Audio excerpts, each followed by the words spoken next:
وعلى آله وأصحابه ومن تبعهم بإحسان إلى يوم الدين أما بعد.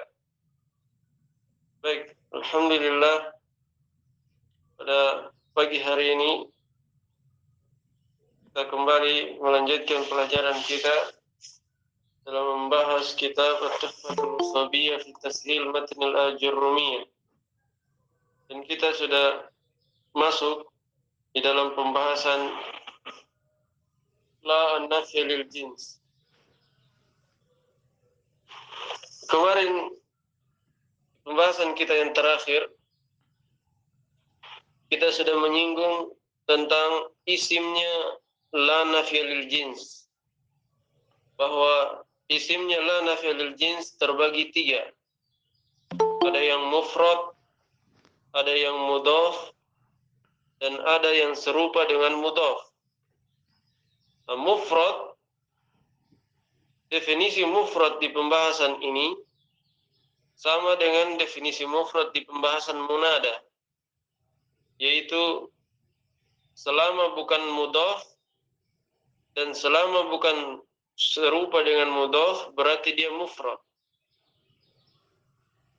Saya ulangi, selama bukan mudhaf dan serupa dengan mudhaf berarti dia mufrad. Sehingga kata mufrad di sini mencakup isim mufrad itu sendiri, mencakup juga isim musanna, mencakup juga jama' mudzakkar salim, mencakup juga jama' muannats salim, mencakup juga jama' taksir. Paham ya? Jadi kandungan makna mufrad di sini lebih luas dibandingkan makna mufrad di pembahasan alamat i'rab. Baik, dan kemarin sudah kita jelaskan apa hukumnya kalau dia isim la-nya adalah mufrad. Hukumnya kalau isim la-nya mufrad dalam artian isim mufrad atau isim musanna, jama' mudzakkar, jama' muannats atau jama' taksir, maka hukumnya adalah mansub dan dia mabni. Mabni di atas tanda nasabnya di mahali nasbin. Baik, jadi saya ulangi, hukumnya mabni di atas tanda nasabnya, menduduki kedudukan nasab. Paham ya? Nah, kalau dia mudhaf dan serupa dengan mudhaf, maka hukumnya mansub mu'rab. Kalau mufrad mansub apa mabni. Paham ini?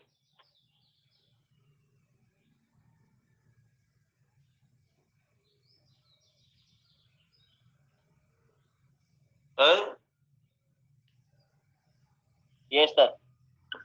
Baik. Nah, sekarang kita rinci. Isim la yang berupa mufrad ini kan banyak cakupannya, bisa isim mufrad itu sendiri, bisa isim musanna, bisa jama' mudzakkar, bisa jama' muannats, bisa jama' taksir. Dan dia sebagaimana yang kita katakan tadi, mansub di atas tanda nasabnya. Dan dimaklumi bahwa tanda nasab isim mufrad beda dengan tanda nasab isim musanna. Beda dengan tanda nasab jama' mudzakkar, beda dengan tanda nasab jama' muannats. Berarti tanda mabninya itu beda-beda karena tanda nasabnya juga beda-beda. Paham ya? Kan dia mabni di atas tanda nasabnya. Berarti otomatis tanda mabninya juga berbeda-beda sebagaimana tanda nasabnya juga berbeda-beda. Baik, kata beliau di halaman 257, fa in kana yunsabu bil fathati wa dzalikal ismul mufradu wa jam'ut taksiri fa innahu yubna 'alal fathi. Kalau isim mufrad itu dinasab di atas fathah, dan ini terjadi pada isim mufrad dan jamak taksir. Saya ulangi, kalau isim la yang berupa mufrad itu dinasab di atas fathah, dan ini terjadi pada dua tempat, yaitu isim mufrad itu sendiri dan jamak taksir. Fa innahu yubna 'alal fathi. Maka sesungguhnya dia dimabnikan di atas fathah. Kenapa mabni di atas fathah? Karena tanda nasabnya fathah. Paham ya? Simple. Sebenarnya antum tinggal hafal tanda nasab. Kalau hafal tanda nasab, berarti hafal juga tanda mabninya. Kata beliau contohnya, la rajula qa'imun. La rajula qa'imun, tidak ada seorang lelaki pun berdiri. Perhatikan kata rajula, dia isim apa?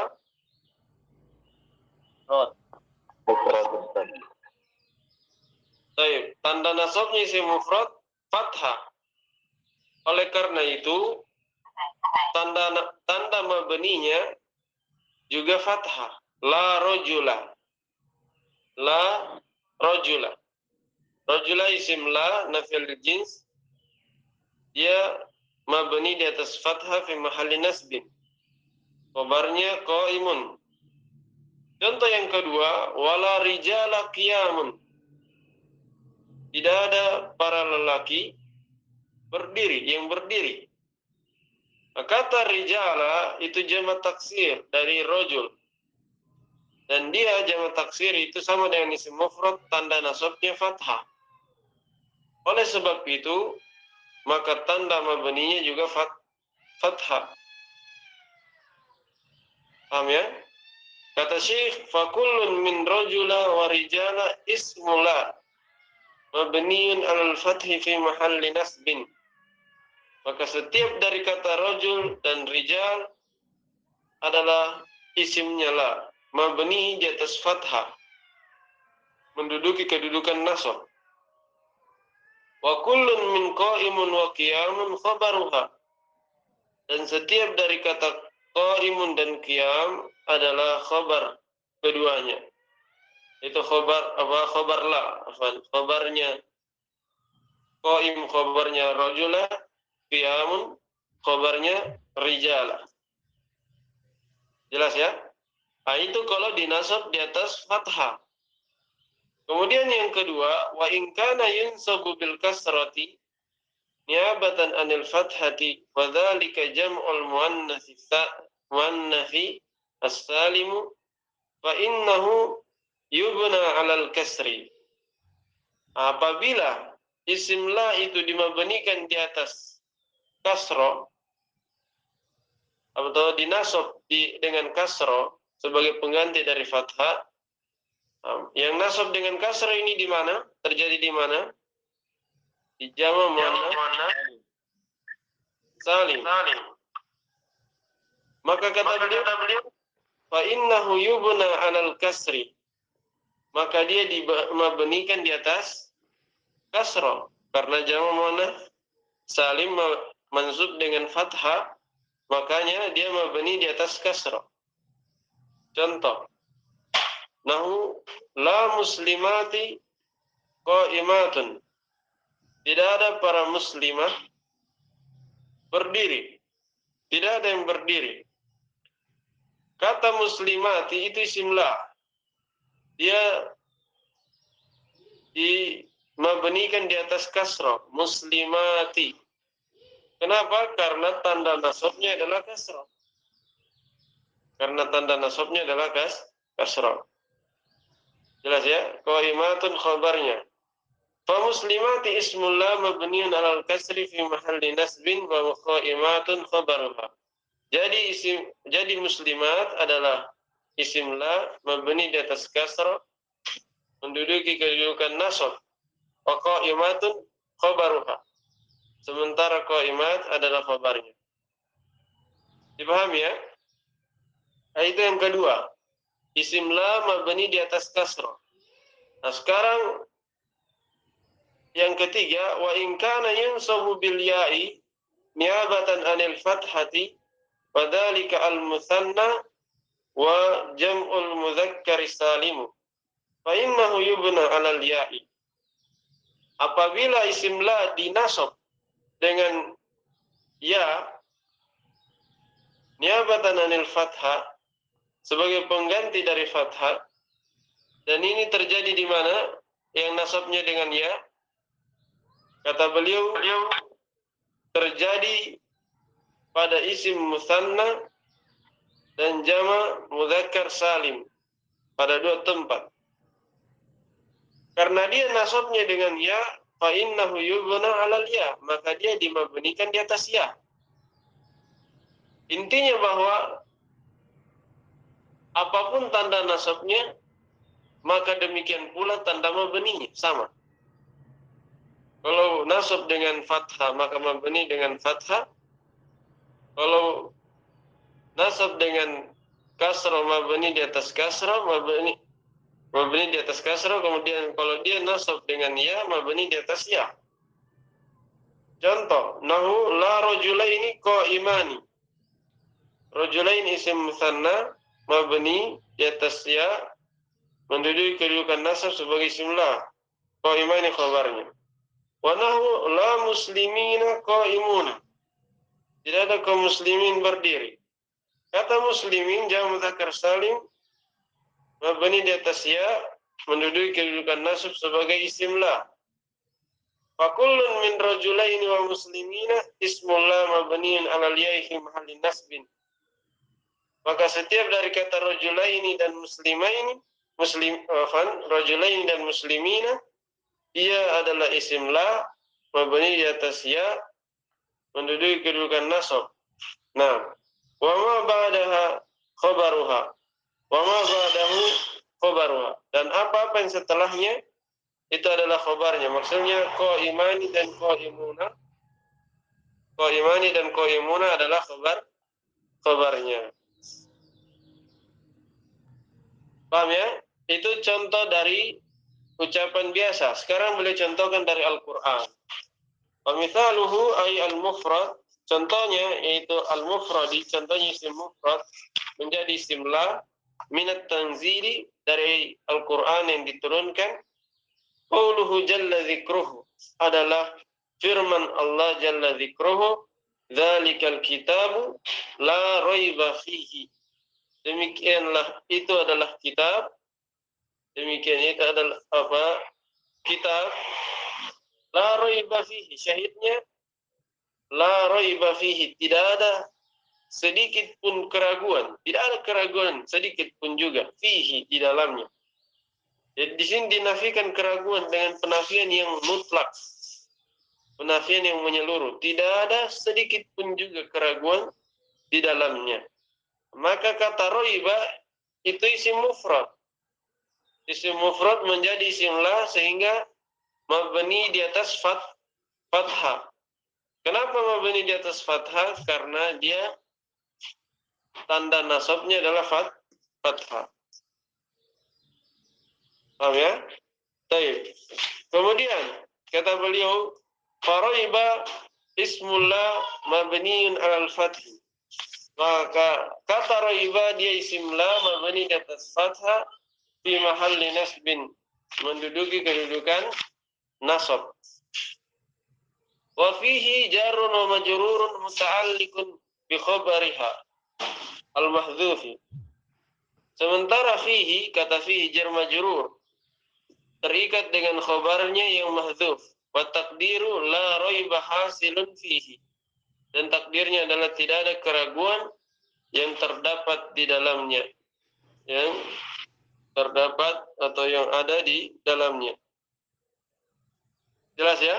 Nah, selesai pembahasan isim la yang berupa mufrad. Jadi dia hukumnya mabni, menduduki kedudukan nasab. mabni fi mahallin nasbin. Apapun itu, apakah itu isim mufrad atau isim musanna atau jamak muzakkar, jamak muannas, jamak taksir, semuanya sama, menduduki kedudukan nasab. Mabni menduduki kedudukan nasab sebagai isim la. Nah, sekarang yang kedua, wa ammal mudhafu ila nakiratin ukhra. Yang kedua apa kemarin? Mudhaf ya. Kata beliau, adapun mudhaf yang disandarkan ila nakiratin ukhra, kepada nakira yang lainnya, fa hukmuhu an-nasbu, maka hukumnya nasab. Apa maksudnya hukumnya nasab? Yaitu mansub, mu'rab. Paham ya? Bukan mabni, tapi dia mansub, mu'rab. Nahu la sahiba ilmin mamkutun. Contohnya la sahiba ilmin. Tidak ada pemilik ilmu. Mamkutun, tercela. Tidak ada pemilik ilmu tercela. Tapi perhatikan, tadi dikatakan mudhaf kepada nakirah. Kenapa dikhususkan mudhaf kepada nakirah? Kenapa tidak masuk mudhaf kepada ma'rifah?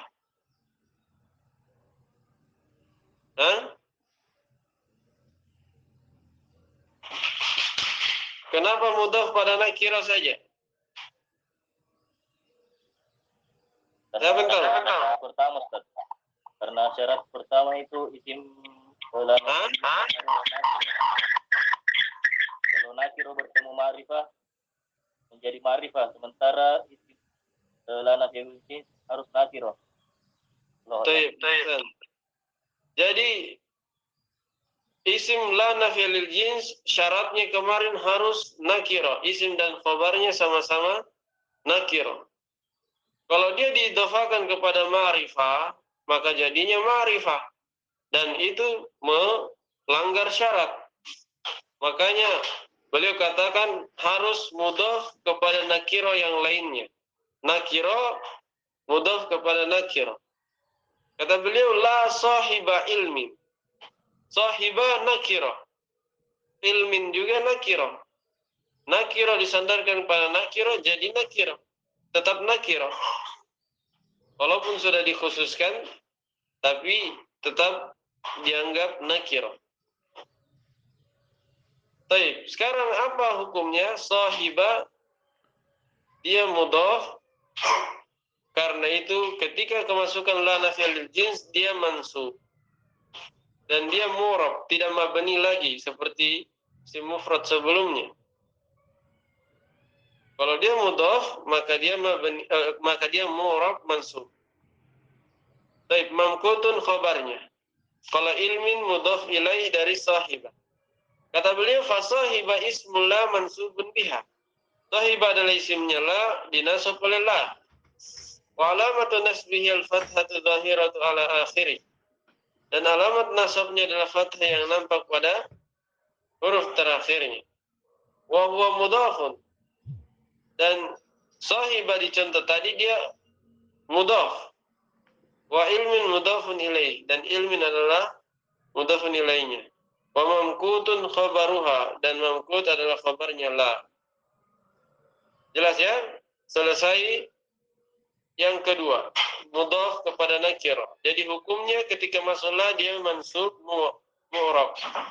Kemudian yang ketiga,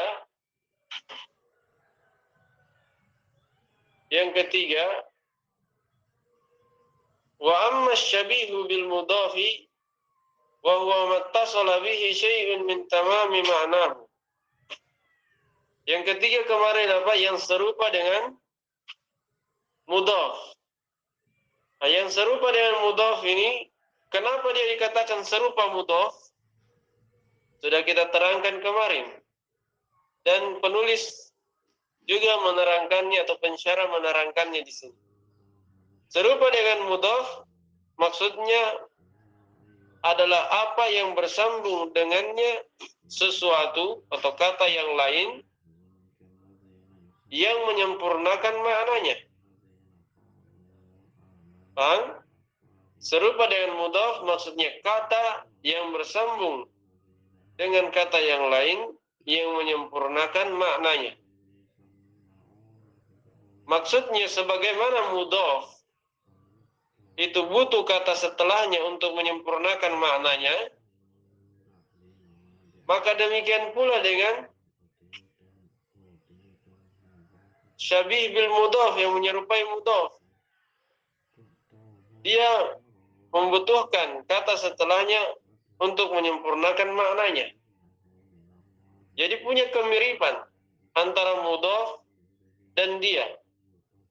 Makanya disebut namanya sebagai syabih yang menyerupai mudhaf. Yang menyerupai mudhaf. Kenapa dikatakan menyerupai? Karena sama-sama butuh kata setelahnya untuk menyempurnakan maknanya. Sama tadi, sahiba, pemilik. Seandainya tidak ada kata ilmin, maka tidak akan sempurna maknanya. Tidak akan sempurna maknanya. Ketika disebut sahiba ilmin, pemilik ilmu, baru jelas maknanya. Demikian pula pembahasan ini yang serupa dengan mudhaf. Seperti misalnya la tali'an jabalan, tidak ada pendaki. Tidak ada pendaki. Pendaki ini ada banyak hal yang bisa didaki. Bisa gunung, bisa tembok, bisa tebing dan semisal dengan itu. Nah, ternyata dikatakan jabalan, gunung. Yang didaki adalah gunung. Jadi dia kata jabalan, gunung, itu menyempurnakan maknanya. Paham ya? Nah, sekarang apa hukumnya kalau dia serupa dengan mudhaf? Kata beliau, fahukmuhu an-nasbu aidan. Maka hukumnya juga nasab. Hukumnya juga nasab sama dengan mudhaf. Nah, contoh la hasanan filuhu mazmumun. Tidak ada orang yang perbuatannya baik tercela. Tidak ada orang yang perbuatannya baik tercela. Kata fi'luhu, perhatikan kata fi'luhu itu menyempurnakan mana hasanan.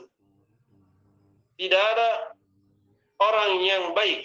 Apanya baik? Fi'luhu, perbuatannya.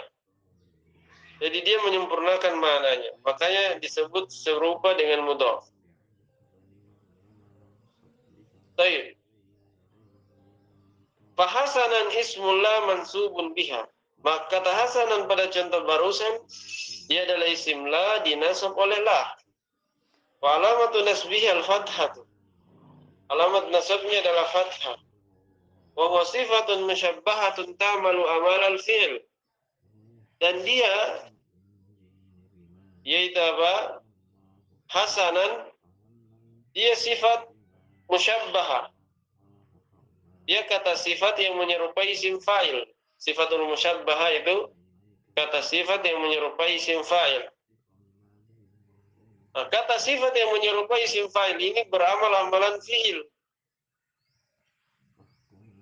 Beramal amalan fi'il. Berarti kalau beramal amalan fi'il ada fa'ilnya. Karena fi'il selalu ada fa'ilnya. Mana fa'ilnya? Wa fi'luhu fa'u'un bihasanan. Dan fi'ilnya dan fi'luhu, kata fi'luhu adalah fa'ilnya yang marfu dirofa oleh kata hasanan. Paham ya? Wa mazmumun khabaruha, dan mazmum adalah khabarnya. Baik. Wa summiya syabihu bil mudhafi bidzalik asbah al mudhafa fi kaunihi muhtajan ila ma ba'dahu fi tatmimi ma'nahu. Asyabih bil mudhaf dia dinamakan dengan hal tersebut, dinamakan dengan menyerupai mudhaf. Kenapa? Karena dia menyerupai mudhaf dalam hal sama-sama butuh kepada kata yang setelahnya untuk menyempurnakan maknanya. Kama annal mudhafa muhtajun ilal mudhafi ilaihi fi tatmimi ma'nahu. Sebagaimana mudhaf butuh pada mudhafun ilaih untuk menyempurnakan maknanya, maka demikian pula pembahasan ini yaitu syabih bil mudhaf yang serupa dengan mudhaf, dia butuh kata setelahnya untuk menyempurnakan maknanya. Kemudian kata beliau, "Tsumma inna syai'a al-muttasila bi syabihi bil mudhafi imma ayyakuna marfu'an bihi kal mithalil mutaqaddim aw mansuban bihi nahu la taliyan jabalan hadirun wa taliyan ismul la mansubun biha wa huwa ismu fa'ilin ya'malu amal al-fi'l wa fa'ilu damir mustatir fihi jawazan taqdiruhu huwa wa jabalan maf'ulun bihi mansubun bi taliyan wa hadirun khabaruha aw jarran wa majruran muta'alliqan biha la mujtahidan fi darsihi da'i'un wa mujtahidan ismul la mansubun biha wa fi darsihi jarun wa majrurun muta'alliqun bi mujtahidan li'annahu ismu fa'ilin da'i'un wa da'i'un khabaruha." Kata beliau, perhatikan, jadi mudhaf dan yang serupa dengan mudhaf itu mirip. Mirip dalam artian sama-sama butuh kata setelahnya. Tapi punya perbedaan. Punya perbedaan. Apa perbedaannya? Perbedaannya yaitu kalau mudhaf, dia kata setelahnya pasti apa?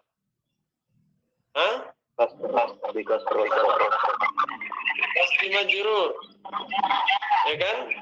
Kalau yang serupa dengan mudhaf, maka kata setelahnya belum tentu majrur. Bisa rofa sebagai fa'ilnya, bisa nasab sebagai maf'ulun bihinya, bisa juga majrur. Jar majrur yang terikat dengannya. Paham ini?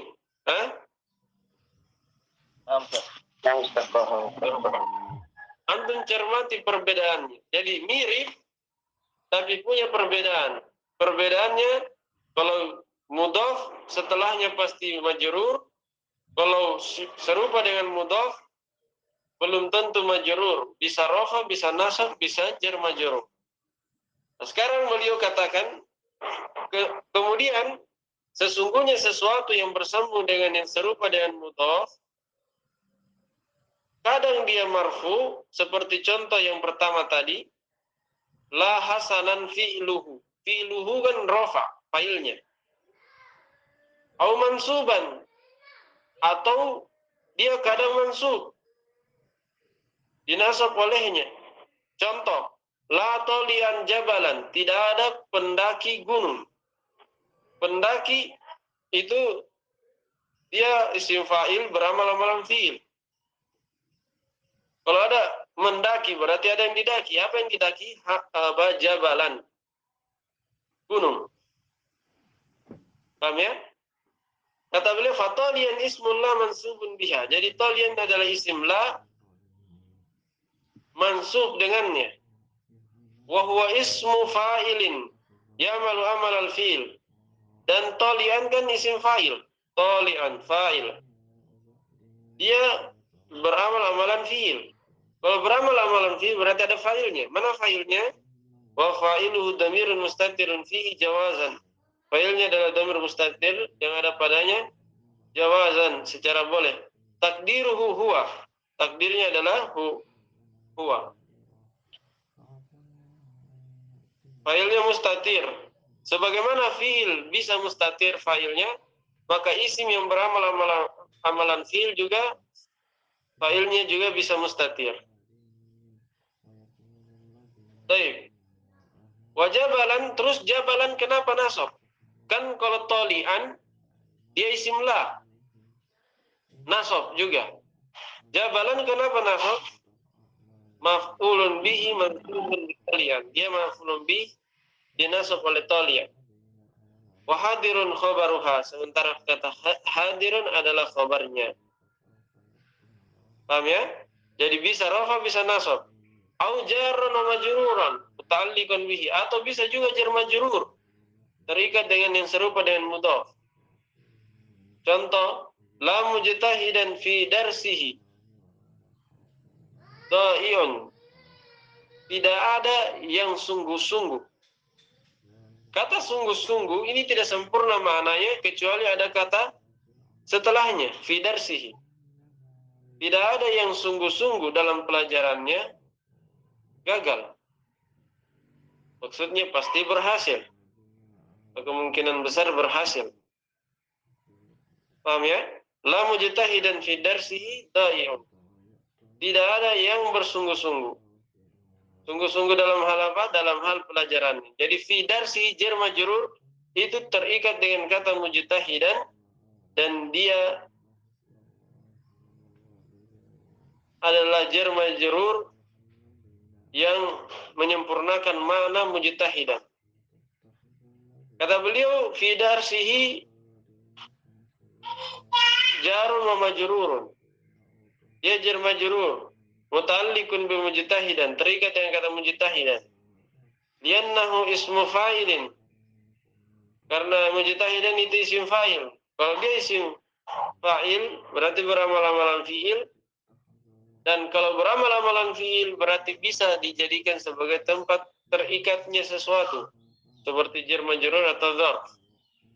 Wa dha'iun khabaruha. Sedangkan dha'iun adalah khabarnya.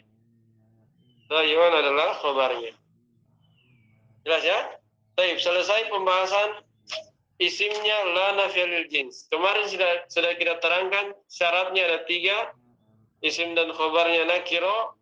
Kedua, bersambung langsung isim la dengan la-nya. Ketiga, tidak berulang la-nya. Dan barusan sudah kita terangkan juga isim la itu ada 3, mufrad, serupa dengan mudhaf dan serupa dengan mudhaf. Baik. Setelah itu apa hukumnya kalau salah satu syaratnya hilang? Kalau salah satu syaratnya hilang, bagi apa hukumnya? Ini sudah kita terangkan kemarin. Jelas ya? Kalau syarat pertama hilang, batal atau tidak amalan? Batal.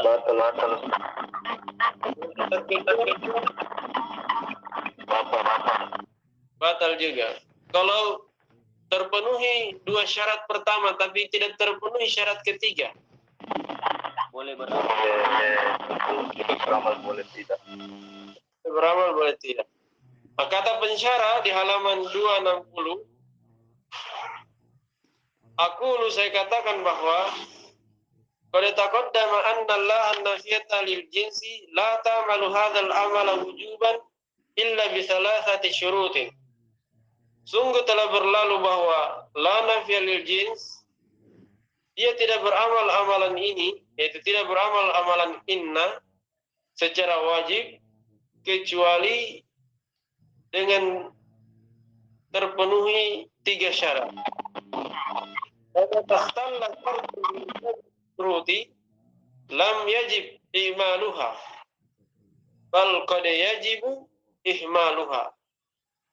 Kapan rusak atau tidak terpenuhi salah satu syarat dari syarat-syarat yang 3 ini,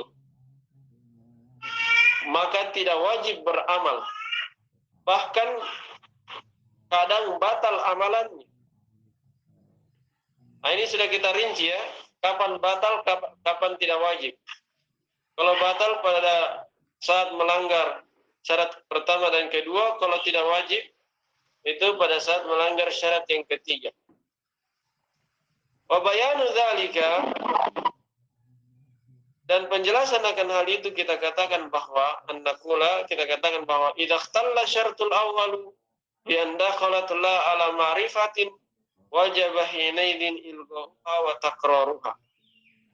Apabila rusak syarat yang pertama, tidak terpenuhi syarat yang pertama, dan la nafiyal lil jins masuk pada ma'rifah, maka di saat itu wajib untuk membatalkan amalannya.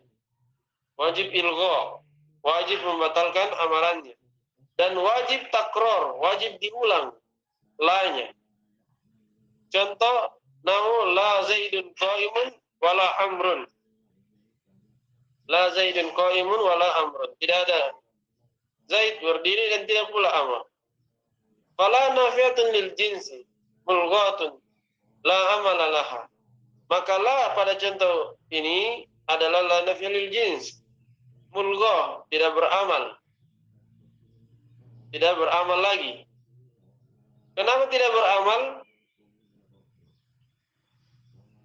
Salahnya ma'rifah isimnya. Karena isim. Kata beliau wa zaidun qaimun mubtada'un wa khabarun. Nah, kalau dia lanya tidak beramal berarti zaidun qaimun kembali ke asalnya yaitu mubtada khabar. Wala amrun ma'tufun alaihi. Kalau amrun itu diatofkan kepada zaidun. Baik. Wa mithaluhu minat tanzili qauluhu ta'ala. Contohnya dari Al-Quran Allah berfirman, la syamsu yanbaghi laha an tudrikal qamara wa la laylu sabiqun nahar. Perhatikan la syamsu. Tidak ada matahari. Di sini terpenuhi syarat atau tidak? Tidak. Tidak. Karena setelahnya isimnya ma'rifah. Nah, kalau ma'rifah wajib batal amalannya, wajib berulang lanya. Makanya ayat ini berulang lanya. La syamsu yanbaghi laha. Tidak ada matahari yang pantas untuknya antudrikal qamar, untuk mendahului bulan. Jadi matahari tidak akan mungkin mendahului bulan dalam terbitnya. Semuanya sudah diatur oleh Allah. Matahari terbit kalau selesai bulan. Begitu pula sebaliknya, bulan akan muncul dengan jelas ketika matahari sudah tenggelam. Paham ya? Baik.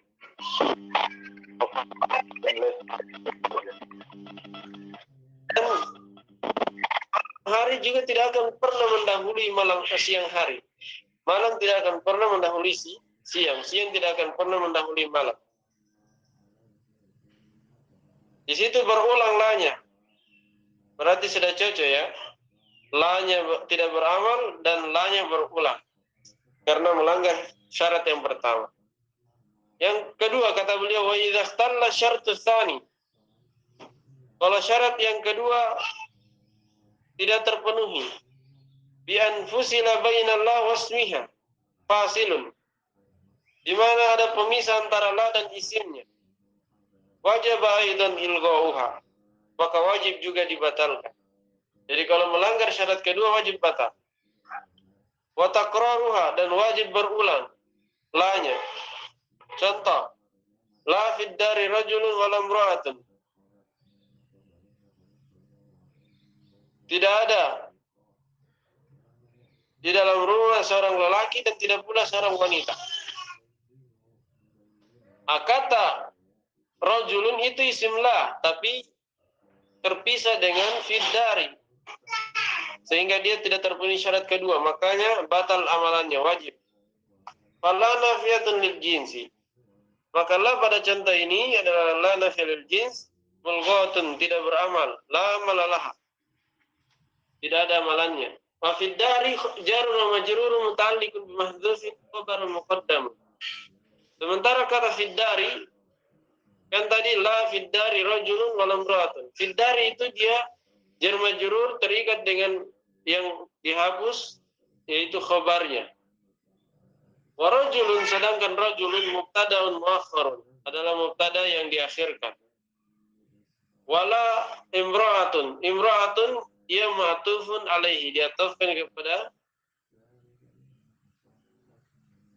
apa? Kepada rajulun. Paham ya? Tapi di sini batal amalannya. Contoh ayat Al-Quran Allah berfirman, wa mithaluhu minadz dzikri al-hakim qauluhu ta'ala. la fiha ghulun wala hum anha yunzafun. La fiha ghulun,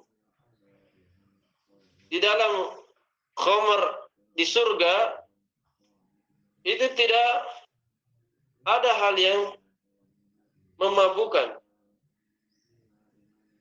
Tidak ada hal yang memabukkan. Walahum anha yunzafun. Dan tidak ada pada mereka dari khamar itu ketika minum khamar di surga, mereka tidak ada kata apa? Yunzafun. Maksudnya mereka mungkin tidak sadarkan diri karena mabuk. Ya, wa idza ikhtalla syartus tsalitsu bi an takarrara. Selesai tadi ya. Itu contoh la yang masuk pada isim yang terpisah dengan la-nya. La fiha ghaulun. Ghaulun kan isim la dipisah oleh fiha khabarnya. Nah, bagaimana kalau tidak terpenuhi syarat ketiga? Wa idza ikhtalla syartus tsalitsu bi an takarrarat la ma tawaffur syartain al-akharain jaza imanuha li tawaffuri syartain wa jaza ilghauha bisabab at-takrari. Apabila rusak syarat yang ketiga dalam artian berulang la-nya disertai dengan dipenuhi dua syarat yang pertama, dua syarat yang lainnya, maka boleh diamalkan karena terpenuhi dua syarat yang pertama dan boleh dibatalkan amalannya karena berulang. Fanaqulu 'alal imali la rajula fid dari wala imra'ata, maka kita katakan ketika kita amalkan la rajula fid dari wala imra'ata, itu berarti beramal. Rajula mabni di atas nasab, mabni di atas tanda nasabnya. Paham ya? Imra'ata atof ke rajula. Di sini berulang tapi beramal. Bi fathi rajula wa imra'ata. Kalau kita baca fathah rajula dan imra'ata. Wa mithaluhu minal Qur'anil azim, contohnya dari Al-Qur'an al-azim, qauluhu jalla jalaluhu. Firman Allah jalla jalaluhu, fala rafatha wala fusuqa wala jidala fil hajj. Maka tidak ada rafath, tidak ada ucapan kotor, ucapan cabul, tidak ada fusuk, kefasikan, wala jidal, tidak ada perdebatan yang tidak ada manfaatnya, fil hajj, dalam haji. Nah, lihat di situ fala rafatha wala fusuqa wala jidala. Berulang berapa kali doanya? Tiga. Doanya berulang. Apakah dia beramal? Boleh beramal, boleh tidak. Beramal. La rafatha wala fusuqa wala jidala, kan beramal. Itu rafatha dia fi mahali nasbin sebagai isim la. Fusuqa ataf, jidala juga ataf. Jadi di sini beramal walaupun la-nya berulang. Karena memang boleh beramal, boleh tidak.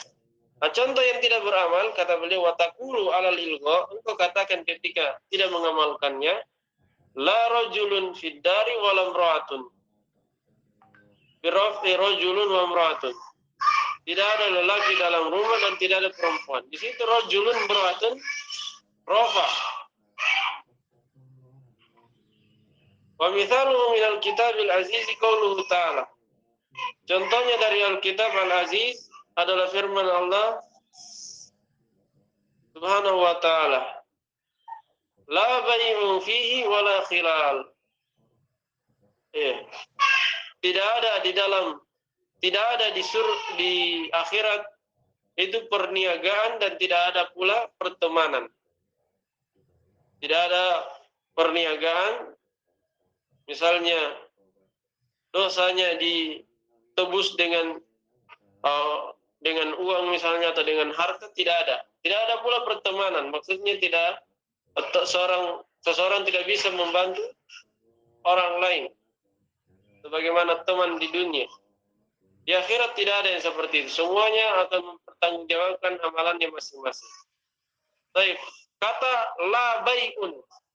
Wala khilalun. Ini kan la nafiyal jins, berulang lanya dan dia batal amalannya.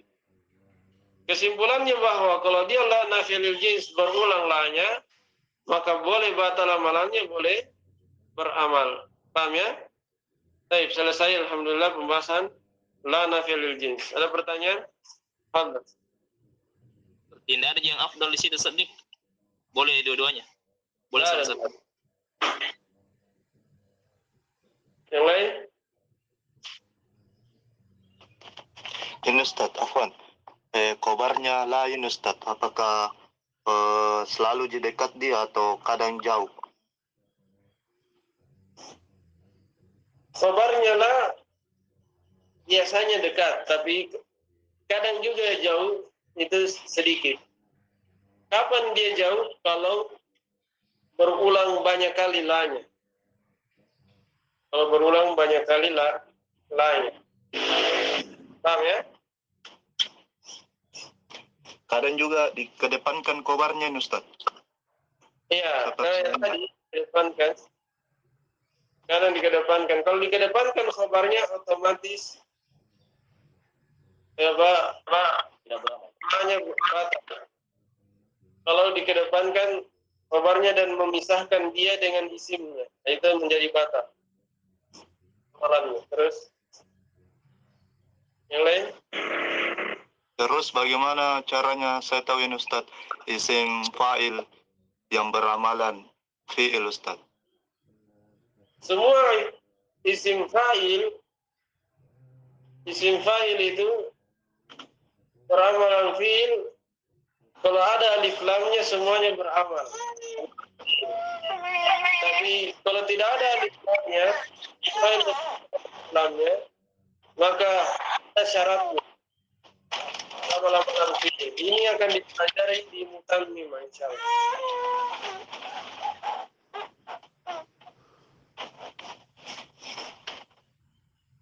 Oh ya Ustaz. Terus Laporan. yang lain sudah ya?